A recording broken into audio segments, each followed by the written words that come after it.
అబ్రహాము సంతాన స్వభావం ధరించుకున్నాడు, మనుషుల స్వభావం ధరించుకున్నాడు. ఎందుకని? మనిషిని రక్షించడానికి. అంటే you are greater than in value, greater than angels. నువ్వు దేవదూతల కంటే గొప్పవాడివి, గొప్పదానివి. ఇది తెలియక 10/10 రాలేదు, 9/10 వచ్చిందని ఆత్మహత్య చేసుకుంటే పిచ్చి మాలోకాలు ఉన్నారు. మార్కులు కాదు నీకు కొలమానం. సిలువ చూడు ఒకసారి, సిలువను చూస్తే నీకు అర్థమవుద్ది దేవుడి ప్రాణం ఎంత విలువైందో. నువ్వు అంత విలువైన దానివి, నువ్వు అంత విలువైన వాడివి.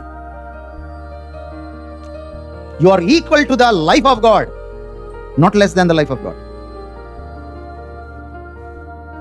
ఇది నీకు తెలియకపోతే ఐఏఎస్ ఎలా వస్తుంది, పరీక్షలు ఎలా పాస్ అవుతావు? మీ జ్ఞానం పరీక్షల జ్ఞానం చెప్పమంటారా నన్ను?